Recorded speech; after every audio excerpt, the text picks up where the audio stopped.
unasema Chadema ndio chama chenye wafuasi wengi. Pengine lugha sahihi ingekuwa kilichowahi kuwa na wafuasi wengi. Ni chama mpaka sasa hivi chenye watu wengi. Ukilinganisha na chama kipi? Kinachofuata ni Chama cha Mapinduzi. Lakini kama ndivyo mbona hamshindi uchaguzi? Swali zuri sana. Uchaguzi watu tunashinda, lakini watu tangazwa. Kuna kushinda alafu kuna kutangazwa. Sisi katika chaguzi zote toka mwaka 2015 na huko nyuma tumeshinda viti vingi sana vya ubunge, madiwani, wenye viti wa vijiji, vitongoji na wajumbe. Lakini game inakuwa kwenye kutangazwa. Hamahama hii imekuwa ikikiumiza chama kwa kiasi gani? Hakijaumia chama. Chama hakijaumia kabisa.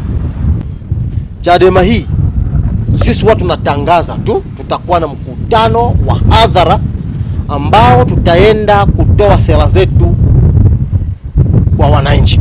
Wananchi wanakuja wenyewe. Lakini wengine huwa wana mpaka wakabebe na wanafunzi. Tunaona mikutano mingi tu, tuliona kuna mkutano fulani umefanyika wapi, wanafunzi na sare zao za shule wamejaa pala, alafu ndio wanaoluka wanasema nyombe, ambao hawajafika hata miaka 18, wapo chini ya umri na hawana nani kabisa ya kuja kufanyaje kupiga kura. Kwa hiyo sisi chama hakijaumia popote pale. Chama bado kipo imara. Mnaona mikutano inayoendelea kwenye mikoa.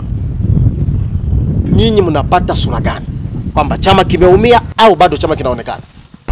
Hoja kubwa ambazo kundi linalojitaja kama G55 ambazo wanazitoa ni kwamba kumekuwa na kukiuko kwa baadhi ya makubaliano, hususan kwenye ajenda yenu ya msingi ya no reform no election.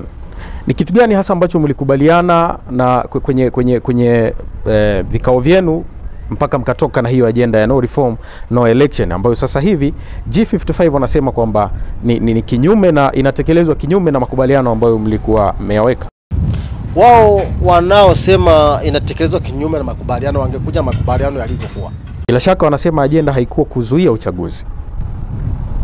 Lakini nyinyi mmekuja na ajenda ya kuzuia uchaguzi. Ilikuwa wao wanasema kulikuwa na nini? Kwamba tunaenda na hiyo agenda no reforms no election kufanyika nini? Nikuulize wewe ambaye ulikuwepo kwenye kikao hivi. No, sisi kwa mujibu wa katiba yetu ya chama, miongozo yake na kanuni zake zote,